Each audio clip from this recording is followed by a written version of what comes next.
Ratio and proportion हम लोग पढ़ रहे हैं ना। फर्स्ट ऑफ ऑल हम लोग समझेंगे कि रेशियो क्या होता है। रेशियो की बात करेंगे, उसके बाद फिर क्या करेंगे हम लोग, प्रोपोर्शन पढ़ेंगे। तो रेशियो क्या होता है ये समझते हैं। रेशियो को हम लोगों ने पहले भी डिस्कस किया था। रेशियो का मतलब क्या होता है बेसिकली, ये कंपैरिजन होता है किसके बीच में, हाँ, comparison between two similar quantities. ठीक है, having what, unit, having same unit. Unit इनकी क्या होनी चाहिए, सेम होनी चाहिए। अब देखो यूनिट सेम होने का मतलब, सिमिलर क्वांटिटी होने का क्या मतलब है ये समझते हैं हम। सिमिलर क्वांटिटी होने का मतलब, अगर लेंथ को हम कंपेयर कर रहे हैं, डिस्टेंस जैसी चीज़ को कंपेयर कर रहे हैं, तो लेंथ डिस्टेंस से ही कंपेयर करेंगे। लेंथ को हम मास से कंपेयर नहीं करेंगे, लेंथ को हम एरिया से कंपेयर नहीं करेंगे, लेंथ को हम वॉल्यूम से कंपेयर नहीं करेंगे। ठीक है ना। अब इसमें क्या होगा कि जैसे मान लीजिए कि दो हमने क्वांटिटी ले ली। मान लीजिए लेंथ हमने किसी रॉड को हमने ऐसे किया, मेजर किया। एक लेंथ है, मतलब रॉड की एक रॉड है, उसकी लेंथ मान लेते हैं क्या है, 5 मीटर है। एक दूसरी रॉड है जो छोटी है, उसकी लेंथ मान लेते हैं 50 सेंटीमीटर है, जो भी है लिखा है। अब इन दोनों में हम कंपैरिजन की बात करें तो सिमिलर तो हैं, ये दोनों लेंथ ही हैं, लेकिन यूनिट इनके क्या है, डिफरेंट है। तो अभी हम कंपैरिजन की बात नहीं कर पाएंगे। हम कंपैरिजन की बात तब कर पाएंगे जब दोनों की यूनिट क्या हो जाए, सेम हो जाए। दोनों की यूनिट सेम करना है तो हमें क्या करना होगा, या तो मीटर को हम सेंटीमीटर में चेंज कर दें, कन्वर्ट कर दें, या तो सेंटीमीटर को मीटर में कन्वर्ट कर दें। तो हमें क्या आसान होगा करना, कुछ भी कर सकते हैं। मीटर को सेंटीमीटर में कर लें या सेंटीमीटर को मीटर में कर लें, कन्वर्जन हमें आता ही है। 1 मीटर में कितने सेंटीमीटर होते हैं, 100 होते हैं। तो मीटर को अगर सेंटीमीटर में कन्वर्ट करना है तो 100 से क्या करेंगे, हम मल्टीप्लाई करेंगे। तो ये फाइनली हमारा क्या हो जाएगा, ये मीटर वाला ये हो जाएगा 500 मीटर हो जाएगा। अब जब हम कंपैरिजन की बात करें तो कंपैरिजन का मतलब, इससे एक आपको ये मैसेज मिलेगा कि इसमें से कौन सी फिजिकल, कौन सी क्वांटिटी बड़ी है, कौन सी क्या है, छोटी है। L1 क्या है, 500 मीटर, सॉरी सेंटीमीटर होगा ना, ये है सेंटीमीटर है ना। L1 क्या है आपका 500 सेंटीमीटर, L2 कितना है आपका 50 सेंटीमीटर। दोनों में कंपैरिजन की बात करेंगे तो, दोनों में कंपैरिजन की बात करेंगे तो कौन सा लेंथ बड़ा है आपका, L1 बड़ा है, L2 छोटा है, 500 ज़्यादा है, 550 कम है। जब हम रेशियो की बात करेंगे तो इन दोनों को फ्रैक्शन फॉर्म में लिखते हैं। रेशियो हमेशा किस तरह से लिखा जाएगा वो समझिए पहले। फ्रैक्शन में होगा, मतलब अगर हम इसका रेशियो लिखेंगे तो हम इसको लिखेंगे L1:2 क्या हो जाएगा, L2। अब L1 कितना है हमारा 500, L2 कितना है हमारा 50 है। यूनिट नहीं लिखते क्योंकि दोनों में सेम यूनिट आएगी, कैंसिल आएगी। रेशियो में हम जानते हैं जो भी चीज़ें कॉमन होती हैं क्या हो जाती हैं, वो कैंसिल हो जाती हैं। तो जो होता है कैंसिल कर लेंगे, 0 से 0 हो जाएगा कैंसिल, 5 1 जा 5, 5 10 जा, तो 10:2 कितना हो जाएगा 1। इससे बहुत क्लियर मैसेज हुआ कि जो पहले वाली लेंथ है वो सेकेंड लेंथ की 10 टाइम्स है।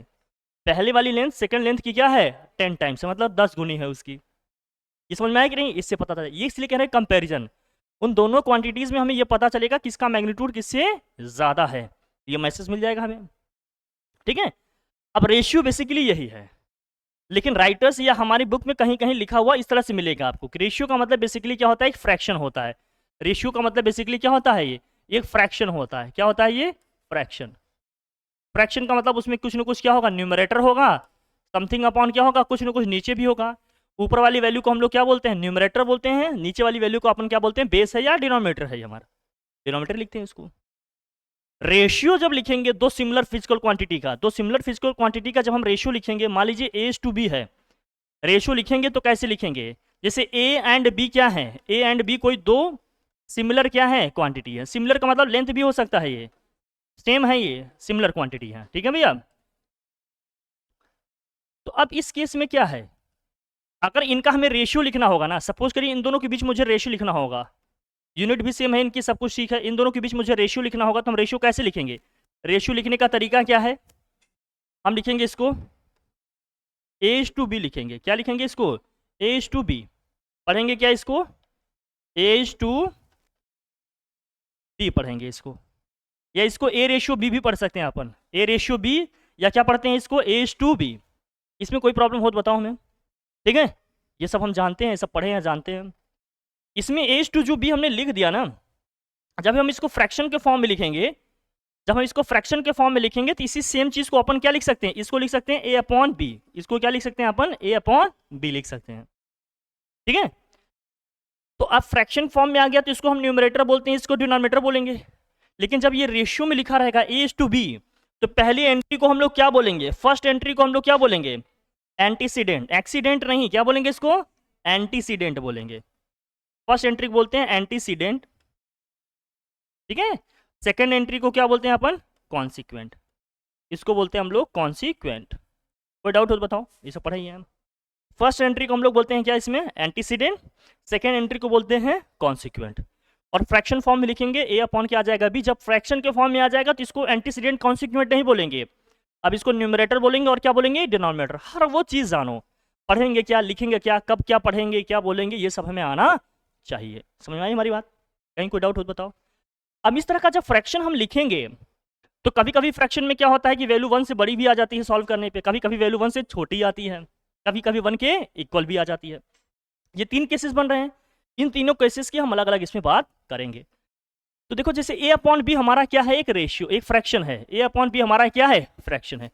इसमें a अपॉन की वैल्यू क्या होगी, 3 तरह से हो सकती है। इसकी वैल्यू कभी 1 से क्या आ जाएगी, बड़ी आएगी, कभी क्या आएगी 1 से छोटी आएगी, कभी क्या होगी 1 के इक्वल आ जाएगी।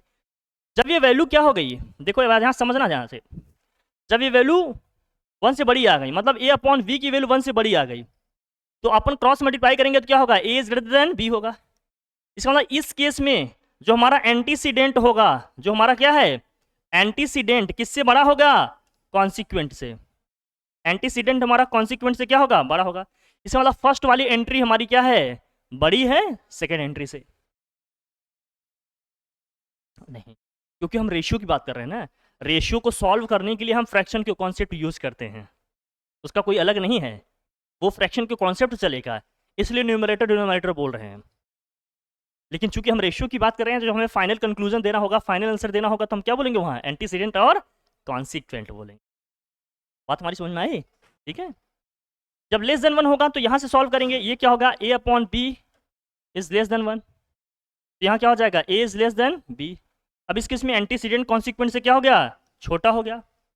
एंटीसीडेंट हमारा, जो एंटीसीडेंट है वो कॉन्सिक्वेंट से क्या हो गया, छोटा हो गया।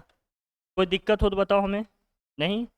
इस केस में क्या है, a upon B equal to 1 है, तो a इक्वल टू क्या आ जाएगा सॉल्व करने पे, p। इसका मतलब एंटीसीडेंट कॉन्सिक्वेंट के क्या है, इक्वल है। कोई परेशानी वाली बात हो तो हमें बताओ, इसमें सब कुछ क्लियर है, कोई प्रॉब्लम नहीं, ठीक है। ये सब हम लोग डिस्कस भी किया था, हम लोगों ने समझ लिया, इसको दोबारा से एक बार देख लिया, ठीक है। आगे बढ़ें, यहाँ तक सब समझ में आ गया, डन। चलिए नेक्स्ट, अब ये हो गया हमारा। इसमें हमने कहा था इसकी कुछ टाइप्स देख लेते हैं, कुछ अदर टाइप्स के हमारे क्या होते हैं, रेशियोज भी होते हैं। तो रेशियो हमने एक पढ़ा, हमारा क्या था, हमने पढ़ा रेशियो क्या है हमारा, A:B है, तो सिमिलर क्वांटिटी के बीच में एक रेशियो होता है, इसका फ्रैक्शन होता है, बेसिकली कंपैरिजन है ये, ठीक है। अब इसमें क्या है, कभी क्या होता है, इनवर्स रेशियो क्या होता है, या रेसिप्रोकल ऑफ ए रेशियो क्या होता है, इनवर्स या रेसिप्रोकल ऑफ ए रेशियो पढ़ा आपने। इनवर्स रेशियो की अगर हम बात करेंगे तो इनवर्स रेशियो क्या होगा बताओ, इनवर्स या फिर क्या बोलते हैं इसी को, रेसिप्रोकल रेशियो, ठीक है। इसी का, इसी रेशियो A:B का रेसिप्रोकल या इनवर्स। रेसिप्रोकल का मतलब क्या है, जो कॉन्सिक्वेंट में है वो एंटीसीडेंट में जाएगा, जो एंटीसीडेंट में है वो कहाँ जाएगा, कॉन्सिक्वेंट में जाएगा। लिख लेंगे इसको, बताया जाए इसे, है ना, इसको लिख लेंगे भाई, लेकिन पहले इसको समझते हैं, ठीक है। तो अब इसको लिखेंगे, इसका रेसिप्रोकल क्या होगा, इसका रेसिप्रोकल होगा B:A हो जाएगा, B:A। इसका मतलब इन शॉर्ट ये समझना कि एंटीसीडेंट, एंटीसीडेंट और कॉन्सिक्वेंट की पोजीशन आपस में क्या हो जाएगी, इंटरचेंज हो जाएगी, क्या हो जाएगी, इंटरचेंज हो जाएगी, ठीक है। इनकी पोजीशन जो प्लेस है आपस में क्या हो जाएगी, इंटरचेंज हो जाएगी, मतलब कॉन्सिक्वेंट के प्लेस पे एंटीसीडेंट, एंटीसीडेंट के प्लेस पे कॉन्सिक्वेंट। फॉर एग्जाम्पल अगर समझना हो हमें तो हम एग्जाम्पल के थ्रू इसको समझते हैं। जैसे मान लीजिए, let's say suppose there is a ratio which is 3:5, ठीक है। Then its inverse ratio will be what, IR। IR means international relation नहीं है, inverse ratio. Then its inverse ratio will be what, 5:3। Is that clear, as simple as that. कोई doubt हो तो बताओ इस पर, आगे बढ़ें, एकदम ठीक समझ में आ रहा है, बहुत बढ़िया। कुछ और इसके टाइप्स हैं जिसमें हमें बात करनी होगी, वो देख लेते हैं, उसको भी समझ लेते हैं। जैसे अब आता है हमारा, इसमें एक आता है कंपाउंड रेशियो की हम बात करते हैं, मिक्स्ड या फिर कंपाउंड रेशियो, कंपाउंड या फिर क्या है, मिक्स्ड रेशियो की बात करेंगे।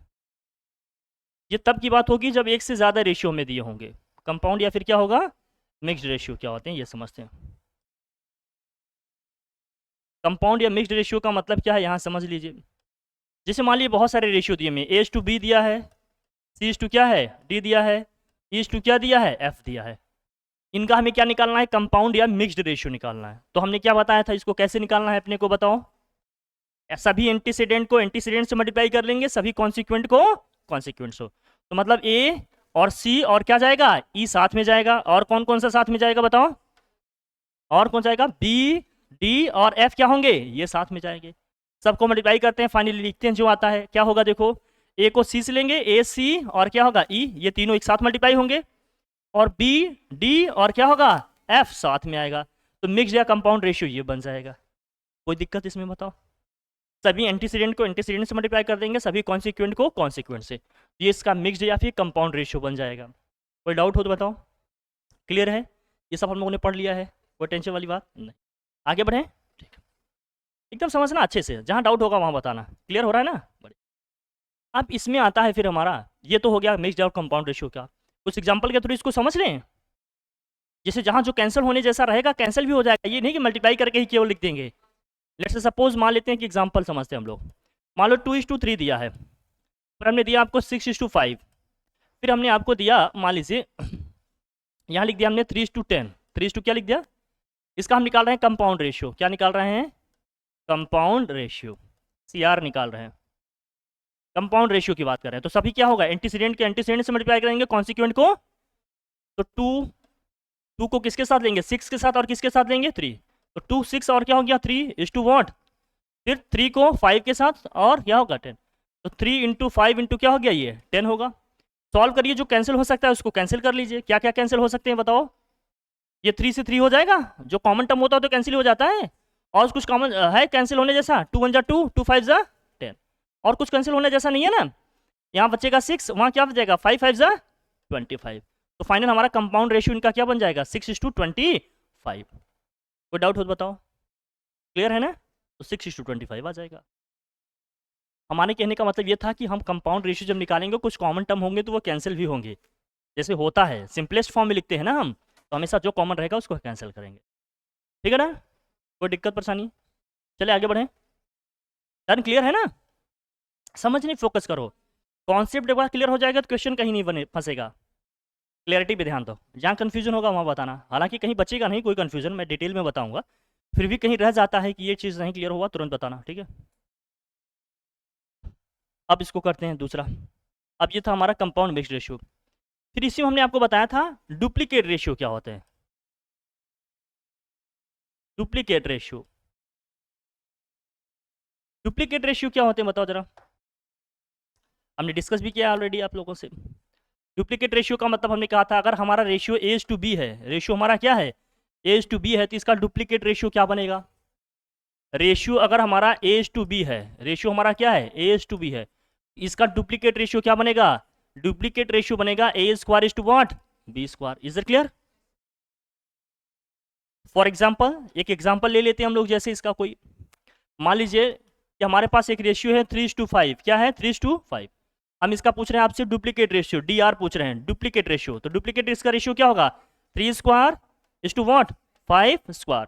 3² क्या होगा भाई 9, 5² मीन्स व्हाट 25। तो डुप्लीकेट रेशियो इसका क्या बन जाएगा 9:25। कोई दिक्कत है, एकदम क्लियर है ना। आगे बढ़े, बहुत बढ़िया। फिर हम कहते हैं सब डुप्लीकेट रेशियो, इसमें पढ़े थे ना सब डुप्लीकेट रेशियो, याद है सब डुप्लीकेट रेशियो। सब डुप्लीकेट रेशियो क्या होता है, हालांकि शीट में हमने सब कुछ दे रखा है, जो हमने शीट दी उसमें सब लिखा हुआ है, लेकिन समझना जरूरी है ना। हम सब कुछ देंगे रिटर्न, आपको मैटर तैयार किए हैं सब देंगे, बट आप हाथ से लिखेंगे, चीज़ों को तैयार करेंगे वही ठीक है, क्योंकि एग्जाम में आपको लिखना पड़ेगा। लिखने की प्रैक्टिस नहीं होगी तो समझ सब कुछ रहे हैं, लेकिन लिखने में हमसे मिस्टेक हो सकती है, इसलिए प्रैक्टिस होनी चाहिए लिखने की, ठीक है। सब डुप्लीकेट रेशियो का मतलब अगर रेशियो हमारा A:B है, रेशियो हमारा क्या है A:B है, तो सब डुप्लीकेट रेशियो क्या होगा, सब डुप्लीकेट रेशियो क्या होगा, हाँ √A:what क्या हो जाएगा √B। ये हमारा क्या हो जाएगा सब डुप्लीकेट, मतलब जो भी रेशियो दिया है इसका स्क्वायर रूट ले लेंगे तो यही क्या हो जाएगा इसका सब डुप्लीकेट रेशियो हो जाएगा। Is that clear. अब इसका कुछ एग्जांपल लेते हैं, जैसे एक एग्जांपल के थ्रू समझते हैं। कोई एग्जांपल है आपके माइंड में, बताओ हमें, नहीं तो फिर लिखता हूँ। फॉर एग्जांपल अगर मान लीजिए 4:9 है, क्या है 4:9, इसका मैं कह रहा हूँ सब डुप्लीकेट रेशियो निकालो, SDR निकालो, क्या निकालो SDR। तो स्क्वायर रूट क्या होगा 4:, क्या हो जाएगा स्क्वायर रूट 9। सॉल्व करेंगे, 4 का स्क्वायर रूट क्या होगा 2 होगा और 9 का स्क्वायर रूट क्या होगा 3 होगा। इसका सब डुप्लीकेट रेशियो से क्या आ जाएगा 4:9 का 2:3। कहीं कोई डाउट? एकदम क्लियर। एक एक कॉन्सेप्ट को डिटेल में समझो फिर आ जाएगा, ठीक है। चलिए, सब डुप्लीकेट रेशियो के बाद हमने बताया था आपको ट्रिप्लीकेट रेशियो, याद है ट्रिप्लीकेट रेशियो। देखिए ट्रिप्लीकेट रेशियो क्या होता है ये समझते हैं। जब आप ट्रिप्लीकेट रेशियो की बात करती हो तो इसमें क्या है, देखिए जब हम ट्रिप्लीकेट रेशियो की बात करेंगे तो अगर रेशियो आपके पास A:B है, मैं बार बार लिख रहा हूँ रेशियो हमारा क्या है A:B है, तो ट्रिप्लीकेट रेशियो का मतलब क्या होता है, इसका क्यूब होगा भैया। A cube is to what, antecedent का क्यूब इज टू क्या होगा कॉन्सिक्वेंट का क्यूब। इसको भी एक एग्जाम्पल के थ्रू समझते हैं। लेट से हमारे पास एक है, एक रेशियो है 3:5, इसका ट्रिप्लीकेट रेशियो क्या होगा TR क्या होगा, TR क्या बनेगा इसका बताओ, 3 का क्यूब इज टू वॉट 5 का क्यूब। 3 का क्यूब क्या होगा भैया 27 इज टू वॉट 5 का क्यूब 125। 27 इज टू क्या हो जाएगा 125, ये इसका क्या हो जाएगा triplicate ratio. Is that clear? ठीक है आगे बढ़े। क्या गुड़िया नींद में है अब, सब ठीक? बाहर गर्मी ज़्यादा है ना, बच के आओ, खुद को कवर करो, खूब पानी पियो, लेकिन धूप से आने के बाद तुरंत पानी नहीं पीना है। हाँ ठीक है, चले आगे बढ़े। ये हो गया। फिर इसके बाद था हमारा सब ट्रिप्लीकेट रेशियो, यहाँ था सब ट्रिप्लीकेट। ये सब नोट्स में लिखा हुआ, जो हम शीट आपको दिए हैं सब उसमें लिखा हुआ है। लिखा है कि नहीं, दिख रहा है आप लोगों को? सब सब ट्रिप्लीकेट रेशियो। अब सब ट्रिप्लीकेट रेशियो में क्या होता है ये समझ लेते हैं। सब ट्रिप्लीकेट रेशियो, सब ट्रिप्लीकेट रेशियो का मतलब हमने बार बार कहा, आप याद रखिए रेशियो हम क्या ले रहे हैं बार बार A:B। तो सब ट्रिप्लीकेट रेशियो का मतलब क्या होगा इसका, जैसे सब डुप्लीकेट रेशियो में स्क्वायर रूट आ गया था, वैसे सब ट्रिप्लीकेट रेशियो में क्या हो जाएगा क्यूब रूट आ जाएगा। क्यूब रूट A:2 क्या हो जाएगा क्यूब रूट B हो जाएगा। सब ट्रिप्लीकेट रेशियो का मतलब ये होता है। अब इसको एक एग्जांपल समझते हैं। इसके लिए कोई एग्जांपल लेते हो, लेट्स से सपोज मान लीजिए कुछ है आपके पास, मान लीजिए 1:2 क्या है 9 है, 1:2 क्या है 9 नहीं रखो क्योंकि क्यूब रूट इसका नहीं बनेगा। तो 1:2 मान लेते हैं, जैसे मान लीजिए आपका क्या है 27 है, बस समझने के लिए क्लैरिटी के लिए, बाकी तो क्वेश्चन में जो दिया रहेगा वो हम लेंगे, बट कॉन्सेप्चुअल क्लैरिटी के लिए एक एग्जाम्पल ले रहे हैं हम। इसका हमें सब ट्रिप्लीकेट रेशियो निकालना होगा, तो STR निकालना होगा, तो सब ट्रिप्लीकेट रेशियो निकालेंगे तो cube root 1 is to what cube root 27।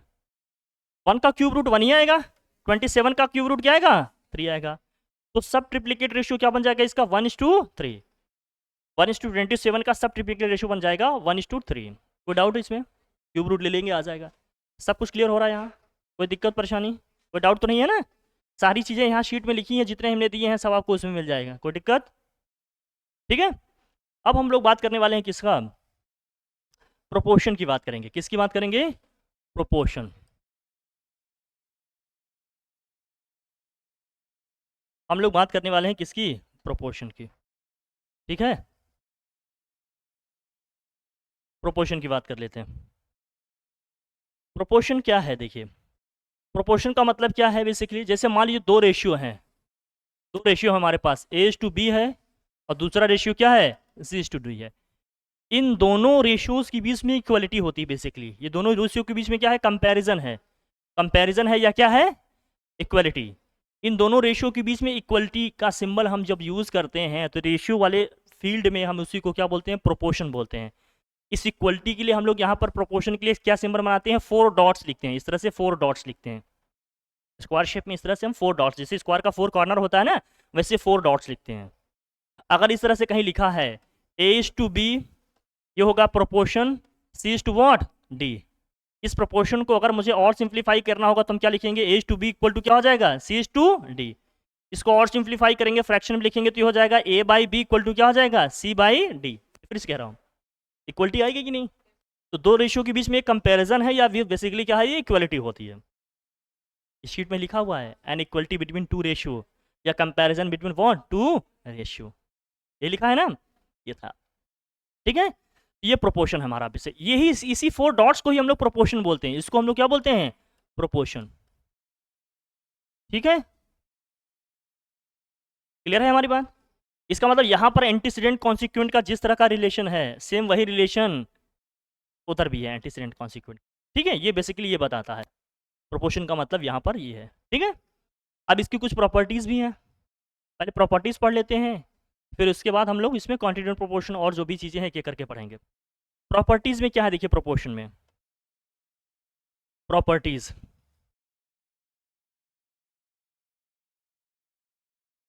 आज सारे ही बता देंगे, कॉन्सेप्ट आज के सारे बता देंगे, तो एक्सरसाइज के क्वेश्चन अपन कल से करेंगे। ठीक है, प्रॉपर्टीज इसके देखेंगे।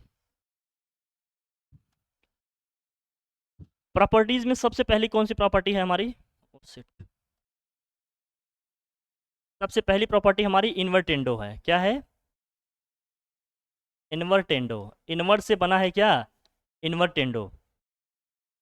ठीक है, इन्वर्स वर्ड से बना हुआ है हमारा क्या, इन्वर्टेंडो। इन्वर्टेंडो में क्या होगा ये समझाते हैं। जैसे मान लीजिए एक प्रोपोर्शन हमने लिख रखा, अच्छा इसमें जो प्रोपोर्शन हम आपको बताया ना, इसमें वर्ड्स को भी जानते रहिएगा, हमने बताया नहीं लेकिन ध्यान रखिए इसको। जैसे हमने लिख दिया ना इसको, A is to B proportion C is to what D, इसमें जो हमारा क्या है, जो हमारा ए और क्या है, डी है, ए और डी को हम लोग क्या बोलते हैं, एक्सट्रीम्स बोलेंगे। क्या बोलेंगे इसको हम लोग, ये सारी चीज़ें शीट में लिखी हुई हैं। एक्सट्रीम्स हमारा कौन सा टर्म आएगा, ए और डी आएगा, या फर्स्ट एंड क्या है ये, लास्ट टर्म या फोर्थ टर्म। ये हमारा फर्स्ट टर्म है, ये क्या है हमारा फोर्थ टर्म है, ये सेकेंड टर्म है, ये क्या है थर्ड टर्म। कभी कभी क्वेश्चन में फर्स्ट सेकेंड थर्ड बोला रहेगा, या एक्सट्रीम्स टर्म्स बोलेगा। एक्सट्रीम्स टर्म्स का मतलब दोनों आएंगे, ये दोनों होंगे। फर्स्ट टर्म बोलेगा तो सिर्फ ए है, फोर्थ टर्म बोलेगा तो डी की बात हो रही है, लास्ट टर्म बोलेगा तो डी की बात हो रही है, मतलब जो भी होगा, यहाँ डी है तो डी की बात कर रहे हैं। सेकंड टर्म बोलेगा तो यहाँ का है, थर्ड टर्म बोलेगा तो यहाँ का होगा। कभी कभी नंबरिंग में इस तरह से बोला जाएगा, कभी कभी एक्सट्रीम्स बोला जाएगा, या लास्ट टर्म बोले जाएंगे। ठीक है ना, ये सब। और जो बी और सी होता है, जो हमारा बी और क्या होता है, सी होता है, बी और सी को क्या बोलते हैं हम, इसको बोलते हैं मीन्स, या फिर क्या बोलेंगे, मिडिल टर्म्स बोलेंगे। इसको हम क्या बोलेंगे, मिडिल टर्म्स, या फिर इसको क्या बोलते हैं हम लोग, मीन्स बोलते हैं। किसको किसको, बी और सी को कलेक्टिवली बोलते हैं मिडिल टर्म्स, या फिर मीन्स बोलेंगे इनको। ठीक है, या सेकेंड टर्म और क्या है ये थर्ड टर्म है। कभी कभी ऐसे नाम कॉल करेगा वो, तो वो नेम आपको पता होना चाहिए क्या है क्या नहीं, तो दैट क्वेश्चन में जो चीज़ बोला जाए हम क्लियर मैसेज ले पाए वहाँ से, जो वो कहना चाह रहे हैं वो क्या है एग्जैक्टली। इज द क्लियर, सब क्लियर है, कोई डाउट तो नहीं ना। ठीक, सब कुछ शीट में लिखा हुआ है, लेकिन बताना अपना क्या हो जाता है, बताना क्या हो जाता है। ठीक है, हाँ, इसलिए बताना पड़ता है गुड़िया। तो हमने लिखा था क्या, प्रॉपर्टीज। इन्वर्टेंडो की बात करेंगे। इन्वर्टेंडो में क्या है,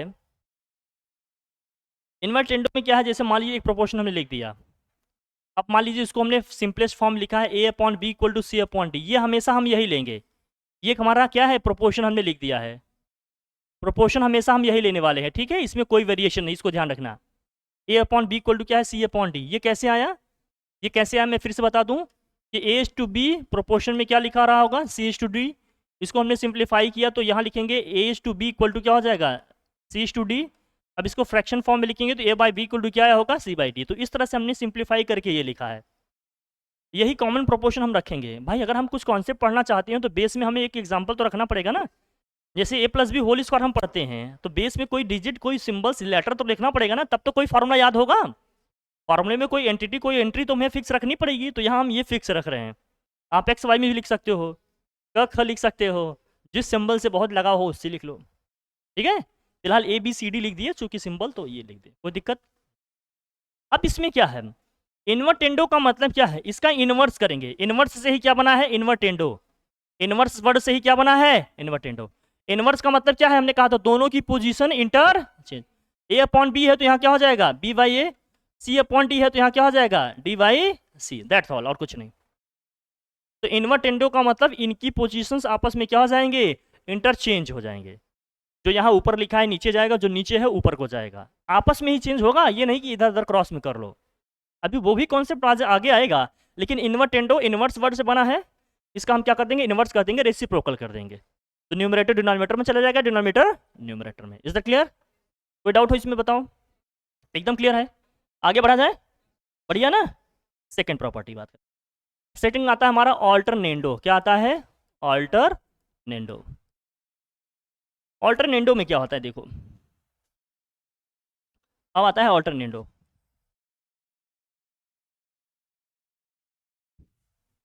ऑल्टरनेंडो की बात करेंगे। ऑल्टरनेंडो, ऑल्टरनेंडो में क्या है देखो, अब वही हमारा है एक proportion a upon B equal to क्या है, सी अपॉन डी है। जब हम ऑल्टरनेंडो की बात करेंगे ना, तो ऑल्टरनेंडो का मतलब क्या है, ऑल्टरनेट पिन की पोजीशंस को इंटरचेंज करेंगे। ऑल्टरनेट पिन की पोजीशंस को क्या करेंगे, इंटरचेंज करेंगे। मतलब क्रॉस साइड वाली जो पोजीशन है उनकी क्या करेंगे, इंटरचेंज करेंगे। कैसे इंटरचेंज करके लिखेंगे? क्रॉस साइड का मतलब क्या है, या तो इस तरह की इनकी पोजीशंस को इंटरचेंज करेंगे, या तो ये, या तो इस तरह की पोजीशन को चेंज करेंगे। कोई एक ही करेंगे, दोनों नहीं। दोनों करेंगे तो सेम चीज आ जाएगी ना, फिर एक ही करना पड़ेगा, समझ रहे हो ना? एक ही एक ही करना पड़ेगा। मतलब अगर तुम इसको कर रही हो, सपोज करो इन कोई पोजीशन को इंटरचेंज कर रही हो, तो ए बाई सी इक्वल टू क्या हो जाएगा, बी बाई डी हो जाएगा। हमने इधर की पोजीशन को इंटरचेंज किया, या हम क्या कर सकते थे, इधर की पोजीशन को इंटरचेंज कर सकते थे। अभी हमने ये वाला डायरेक्शन यूज किया, क्लियर है हमारी बात? या हम क्या कर सकते थे, ये पोजीशन क्या कर सकते थे, इंटरचेंज कर सकते थे। यहाँ क्या हो जाता, D by B equal to C by A, D by B equal to C by A नीचे जाएगा ना। ऑल्टरनेट पे ऐसे क्रॉस डायगोनली हम क्या करेंगे, इनकी पोजीशन को इंटरचेंज करेंगे। चाहे तो हम इसको कर लें, चाहे तो हम इसको कर लें, किसी एक को ही करना होगा, दोनों को नहीं, ठीक है? इसको बोलते हैं ऑल्टरनेंडो। जैसे ऑल्टरनेट एंगल आपने पढ़ा था ना, ऐसे लाइंस की इधर उधर दो पैरेलल लाइंस होती थी, इस तरह से, याद है आप लोगों को? कोई ट्रांसवर्सल इंटरसेक्ट करती थी ऑल्टरनेट एंगल, ऑल्टरनेट वाली पोजीशन ये होती थी कि नहीं? वैसे ऑल्टरनेट पे इनकी पोजीशंस को हमने क्या किया, इंटरचेंज किया। तो चूंकि ऑल्टरनेट पे पोजीशन चेंज कर रहे हैं, इसलिए इस प्रॉपर्टी को क्या नाम दिया गया, ऑल्टरनेंडो। Is that clear? कोई डाउट हो तो बताओ, क्लियर होगा कॉन्सेप्ट? ठीक है। ऑल्टरनेंडो के बाद आता है कंपोनेंडो। चलें आगे बढ़ें। थर्ड प्रॉपर्टी, थर्ड प्रॉपर्टी में लिखो कंपोनेंडो। कंपो, इसको ध्यान से देखना, सबसे ज्यादा कंफ्यूजन यही रहता है स्टूडेंट्स को, ये ध्यान से देखो। कंपोनेंडो, कंपोनेंडो में क्या होता है कि रेशियो हमारा वही है, अभी प्रोपोर्शन वही है, A upon B equal to क्या है, सी अपॉन डी है, इसमें कोई दिक्कत नहीं है।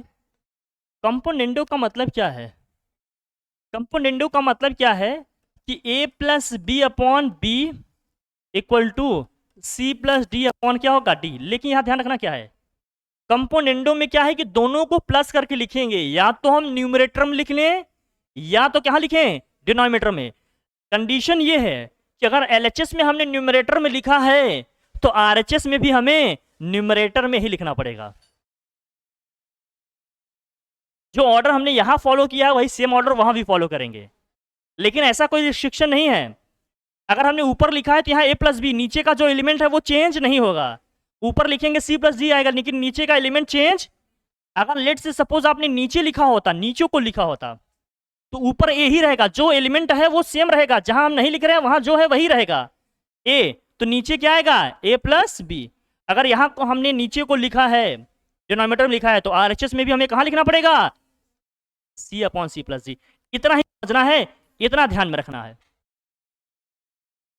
अगर यहाँ को हमने न्यूमरेटर में लिखा है, तो उधर आरएचएस में भी अपने को न्यूमरेटर में लिखना है। यहाँ हमने डिनोमिनेटर में लिखा है, तो इधर को भी अपने को डिनोमिनेटर में ही लिखना पड़ेगा। कोई हार्ड एंड फास्ट इसका रूल नहीं है कि ऐसे ही चलेंगे, ऐसे ही। क्वेश्चन में हमें जिस तरह की रिक्वायरमेंट नीड समझ में आएगी कर लेंगे बेटा, बात नहीं, प्लीज। कितनी बार कहें क्लास में बैठिए तो बात नहीं करना है।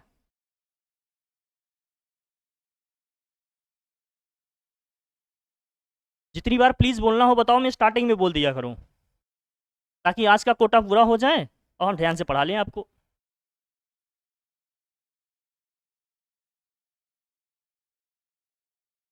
ठीक है, यह है कंपोनेंडो। फिर आता है डिविडेंडो, पढ़ें आगे। फिर फोर्थ प्रॉपर्टी आ जाती है हमारी, कौन सी, डिविडेंडो।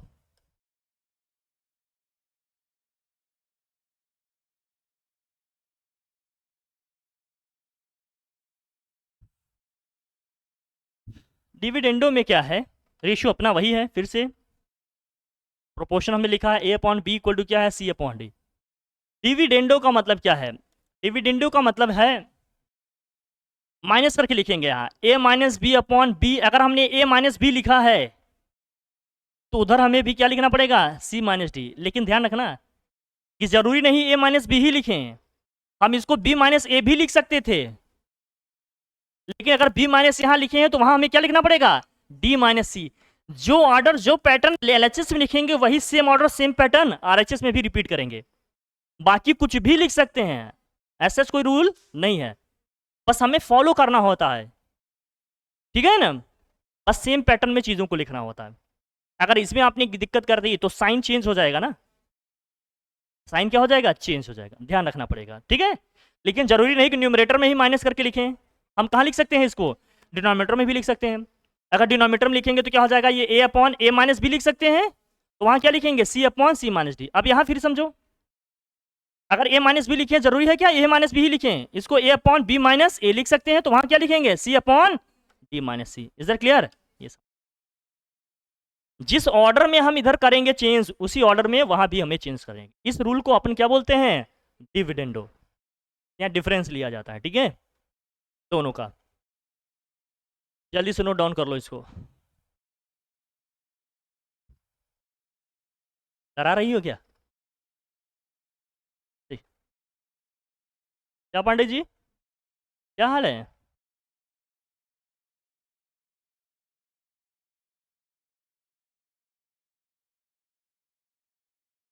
टेस्ट आप लोगों का अच्छा गया, फिजिक्स का टेस्ट अच्छा गया, बहुत बढ़िया। रिजल्ट आप लोगों को मिल जाएगा संडे से पहले, ठीक है, डन। तो कंपोनेंडो डिविडेंडो समझ में आ गया, इन्वर्टेंडो ऑल्टरनेंडो, कोई डाउट कोई कंफ्यूजन, आगे बढ़ें, फिर आ जाओ।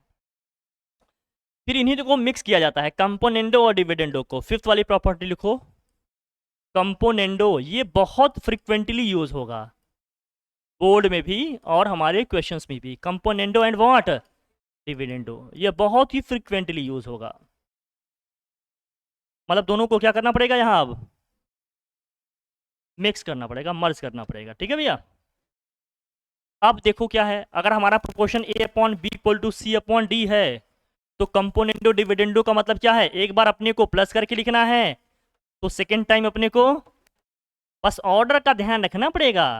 अगर यहाँ हमने ए प्लस बी लिखा है तो आरएचएस में हमें सी प्लस डी ही लिखना पड़ेगा ऊपर न्यूमरेटर में। यहाँ हमने ए माइनस बी लिखा है तो आरएचएस में भी सी माइनस डी। लेकिन जरूरी नहीं कि प्लस वाले को ही ऊपर लिखें, माइनस वाले को भी ऊपर लिखा जा सकता है, ऐसा कोई हार्ड फास्ट रूल नहीं है। लेकिन क्यों लिखते हैं, क्योंकि कंपोनेंडो लोग कह देते हैं पहले बोल दिए, इसलिए कंपोनेंडो को पहले लिखेंगे, डिविडेंडो को बाद लिखेंगे, ऐसा कोई रिस्ट्रिक्शन नहीं है। तो इसको अपन क्या लिख सकते हैं, इसको ए माइनस बी अपॉन ए प्लस बी लिख सकते हैं। तो आरएचएस में क्या लिखेंगे बताइए, आरएचएस में क्या लिखेंगे, जो पैटर्न हमने यहाँ को फॉलो किया लिखा है वही सेम पैटर्न वहां फॉलो करके लिखेंगे। क्या लिखेंगे, C minus D upon C plus D, बस ये ध्यान रखना है। अब इसमें भी है, जरूरी नहीं कि ए माइनस बी ही लिखें, बी माइनस ए लिख सकते हैं। अगर बी माइनस ए लिखेंगे तो उधर को हमें क्या लिखना पड़ेगा, d minus C. Is that clear. बस ऑर्डर का ध्यान रखना, नहीं तो साइन चेंज हो जाएगा, फिर आंसर हमारा गलत आ जाएगा, ठीक है। क्या मैं समझा पा रहा हूं, कोई डाउट।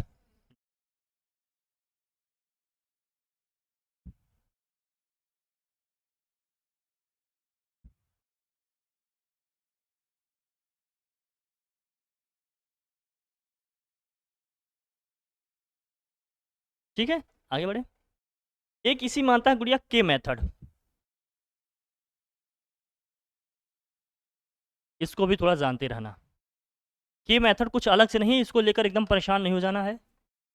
इसमें जैसे क्या होता है ना कि प्रोपोर्शन दिया है A upon B equal to C upon D equal to मेल लेते हैं क्या हम लोग के, लेट्स सपोज व्हाट क्या है, के है, के है के एक हमने एक जनरल एक सिंबल ले लिया, एक लेटर ले लिया, कोई नंबर ले लिया। जैसे दो चीजें इक्वल हैं तो कुछ ना कुछ किसी को इक्वल मानेंगे ना, तो हमने के मान लिया, एक नया वेरिएबल है, एक नया हमने लेटर सिंबल ले लिया। अब यहाँ से ए की वैल्यू निकालनी होगी, इसका मतलब क्या है, यहाँ से ए बाई बी इक्वल टू भी के है और सी बाई डी इक्वल टू भी क्या है, के है। तो यहाँ से अगर ए की वैल्यू निकालनी होगी तो क्या होगा, बी के हो जाएगा, और यहाँ से सी की वैल्यू निकालनी होगी तो क्या हो जाएगा, जरूरी नहीं कि एक की ही निकालें, बी की भी निकाल सकते हैं, तो के को इधर को भेजेंगे, डी की भी निकाल सकते हैं ना, तो के को इधर को भेजेंगे। इस मेथड को बोला जाता है के मेथड। जब दो रेशियो इक्वल हो, उसके इक्वल टू में कोई के मान लेते हैं और दो की वैल्यू के फॉर्म में निकाल के रख के फिर सॉल्व करते हैं, जहां जैसी जो रिक्वायरमेंट रहेगी, हमारी नीड रहेगी। ठीक है, ठीक है भैया।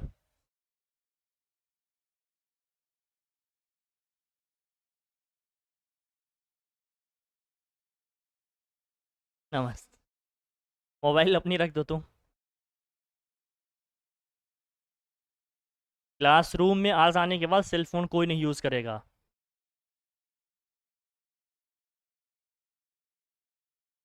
ये सब आप लोगों को अपनी से ध्यान रखना चाहिए भाई। पढ़ने आए हो, 1.5-2 घंटे की क्लास चलती है, अच्छे से पढ़ो फिर जाओ।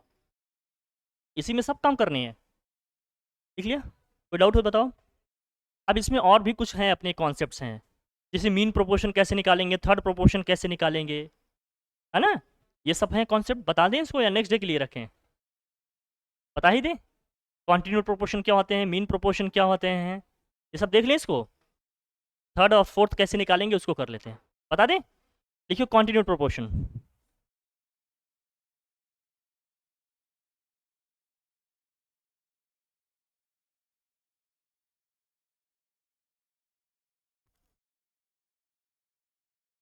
कॉन्टिन्यूड प्रोपोर्शन,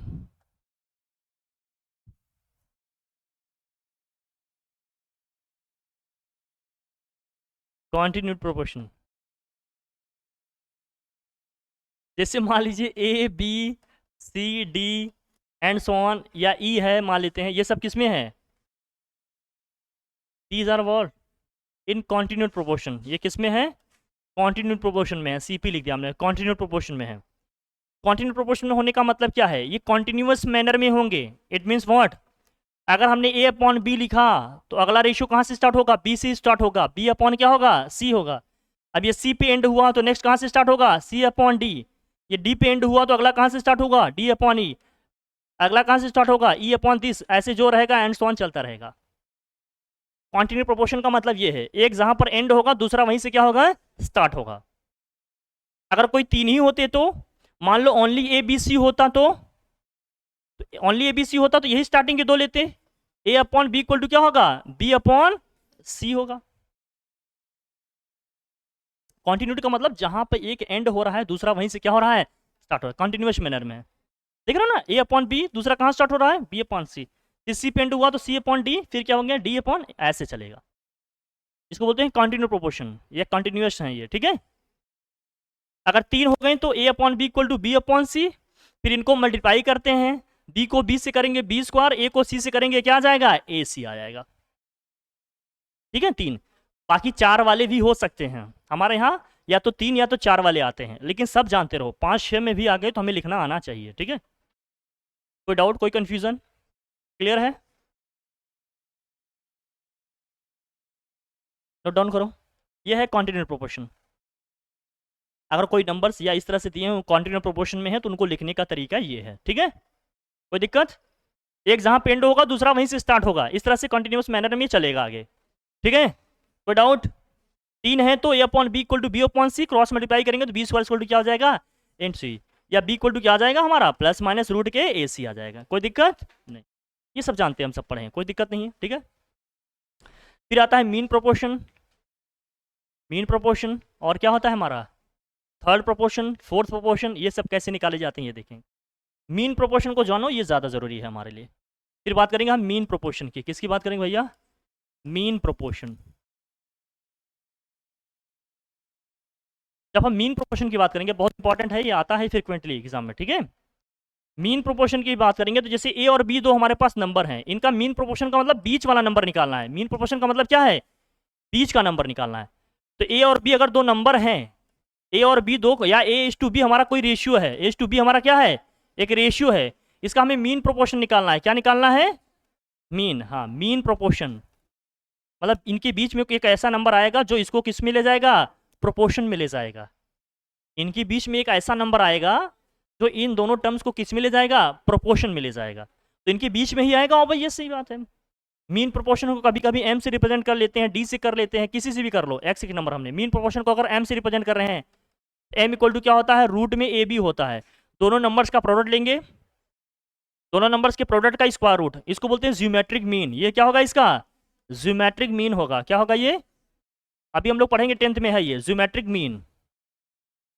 जीपी है, जीपी पढ़ेंगे तो वहां मिलेगा ज्योमेट्रिक मीन। ठीक है। मीन प्रोपोर्शन का मतलब क्या होगा? इन दोनों का क्या हो जाता है? Geometric mean. ज्योमेट्रिक मीन का मतलब दोनों का प्रोडक्ट, दोनों का प्रोडक्ट, दोनों के प्रोडक्ट का क्या ले लेंगे हम? स्क्वायर रूट ले लेंगे। इससे क्या आ जाएगा? इसका मीन प्रोपोर्शन आ जाएगा। अब ये चीज कैसे आया है समझो। मीन प्रोपोर्शन का मतलब इन दोनों रेशियो को वो टर्म किस में ले जा रहा है? प्रोपोर्शन में ले जा रहा है। कैसे प्रोपोर्शन में? कॉन्टिन्यूअस प्रोपोर्शन में। तो मान लेते हैं उनके बीच का नंबर क्या है? वो x है। अगर उन दोनों के बीच का नंबर x है तो इनको कॉन्टिन्यूअस प्रोपोर्शन में ले जाएगा, कॉन्टिन्यूअस प्रोपोर्शन में ले जाएगा, कॉन्टिन्यूअस प्रोपोर्शन में ले जाएगा। हाँ, यही समझाना है। अब जब कॉन्टिन्यूअस प्रोपोर्शन में ले गया तो a upon x equal to क्या हो जाएगा? x by b. Cross multiply करेंगे तो क्या हो जाएगा? एक्स स्क्वायर इक्वल टू क्या हो जाएगा? A b. तो यहाँ से x इक्वल टू क्या आ जाएगा? जरा बताना। रूट में ए बी। यही x ही तो निकालना था। वही हमने कहा मीन प्रोपोर्शन क्या आ जाता है? दोनों के प्रोडक्ट का स्क्वायर रूट। कैसे आया समझ में आया? क्या कह रही है? कैसे? कॉन्टिन्यूअस प्रोपोर्शन में ही होगा। जो मीन प्रोपोर्शन होगा वो कॉन्टिन्यूअस प्रोपोर्शन में ही तो ले जाएगा इन दोनों टर्म को। मीन प्रोपोर्शन का मतलब बीच में जो नंबर आएगा, लिंकेजेस बैठाएगा ना इनके बीच में। एक जहां पर एंड होगा, दूसरा वहीं से क्या होगा? स्टार्ट होगा। तो इनके बीच में भी नंबर आएगा। मान लेते हैं वो क्या है? एक्स है। वही एक्स निकालना है, तरीका ये है। और बाकी हमने फॉर्मूला बता दिया, याद रखो। कैसे आ रहा है ये बता रहे हैं, बाकी आपको वो बस याद रखना है। जैसे मान लो अगर कैसे दिया है, मान लीजिए कहीं लिखा है कि कुछ भी है, मान लेते हैं कि नंबर है, मान लीजिए 2 है, या मान लीजिए 3 है। 3 है और क्या है? 6 है। इनका हमें क्या निकालना है? Mean proportion. तो क्या करेंगे हम? 6 3 18 हो गया। 18 को अपन क्या लिख सकते हैं? 3√2। इनका मीन प्रोपोर्शन क्या हो जाएगा? 3√2। कुछ भी हो सकता है, मैंने एक नंबर ले लिया। ठीक है। दोनों का मल्टीप्लाई करेंगे, दोनों को मल्टीप्लाई करेंगे, मतलब दोनों का प्रोडक्ट, फिर इसका स्क्वायर रूट ले लेंगे। जो आएगा वही इसका क्या हो जाएगा? मीन प्रोपोर्शन हो जाएगा। ठीक है। ये इसका हो गया क्या? Mean proportion.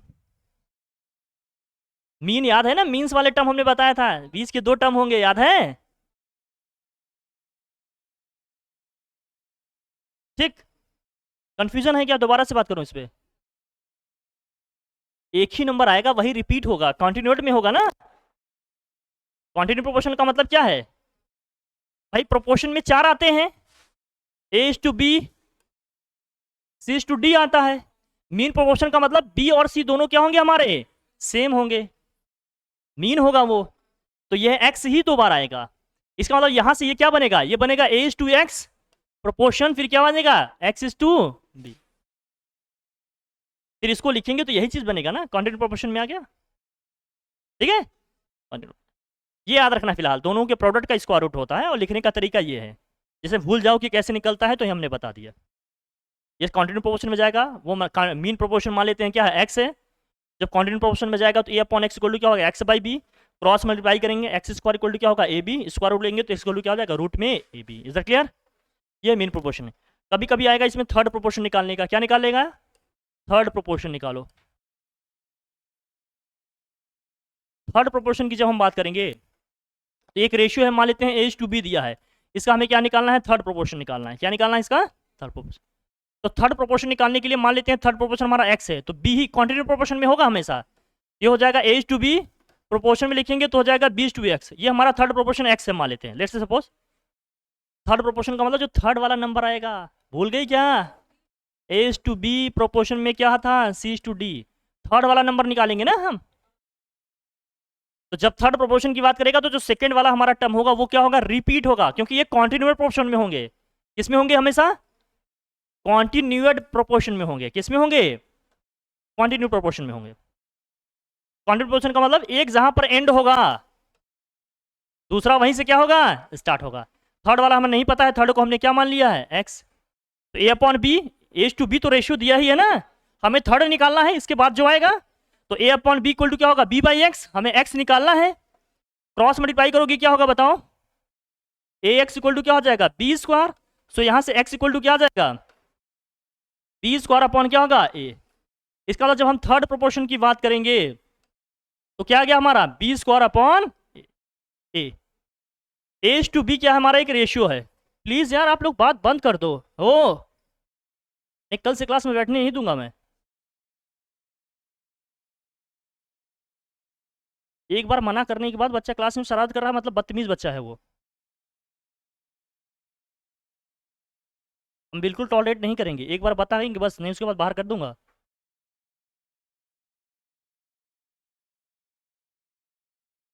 As to b क्या है? एक रेशियो है। इसका थर्ड प्रोपोर्शन निकालेंगे तो थर्ड प्रोपोर्शन का फार्मूला चाहो तो डायरेक्ट याद कर लो, बाकी कैसे आ रहा है वो हमने बता दिया। क्योंकि ये कॉन्टिन्यूड प्रोपोर्शन में होंगे हमेशा। इसमें होंगे ये कॉन्टिन्यूड। कॉन्टिन्यूड में होंगे तो एक जहां पर एंड होगा दूसरा वहीं से क्या होगा? स्टार्ट होगा। हाँ, ए और बी ये पहला हो गया, ये दूसरा हो गया, तीसरा हमने क्या मान लिया? एक्स है। तो जब कॉन्टिन्यूड प्रोपोर्शन में है तो एक जहां पर एंड होगा दूसरा वहीं से क्या होगा? स्टार्ट होगा। ये एज टू बी हुआ, तो अगला क्या आएगा? बी टू सी आएगा। सी थर्ड वाला होता है, उसको हमने एक्स माना, एक्स हमें निकालना है, एक्स हमें क्या करना है? निकालना है। अब इसको सॉल्व कर, इसको लिखेंगे तो क्या होगा? A upon B equal to B upon X आएगा। एक्स निकालना है, क्रॉस मल्टीप्लाई करेंगे, ए एक्स इक्वल टू क्या हो जाएगा? B square. एक्स निकालना है तो बी स्क्वायर अपॉन क्या हो गया? ए हो गया। बाकी हमने कहा डायरेक्ट फॉर्मूला याद रखो, कैसे आ रहा है ये हमने समझाया आपको। ठीक है, ये आपको सॉल्व करने को नहीं आएगा, लेकिन प्रोसीजर जान लेने से क्या होगा? अगर एग्जाम में हम फॉर्मूला भूल गए तो हम डराइव कर लेंगे कैसे करना होता था। ठीक है, लिख लो जल्दी से, जल्दी से नोट डाउन करो।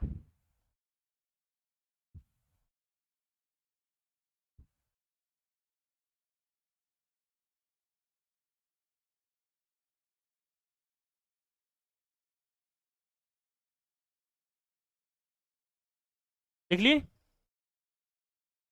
अब आता है आपका फोर्थ प्रोपोर्शन निकालना होगा तो कैसे निकालेंगे, बात करें। फोर्थ प्रोपोर्शन कैसे निकालेंगे?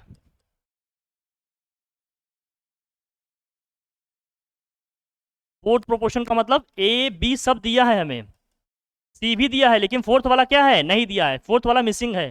फोर्थ वाला हमने क्या मान लिया? एक्स। तो हमें वैल्यू किसकी निकालनी है यहाँ पर? एक्स की वैल्यू निकालनी है। किसकी निकालनी है? एक्स की। तो ए अपॉन बी इक्वल टू क्या हो जाएगा? सी अपॉन एक्स। क्रॉस मल्टीप्लाई करोगी क्या होगा? फोर्थ प्रोपोर्शन का मतलब ये होगा ना, फोर्थ।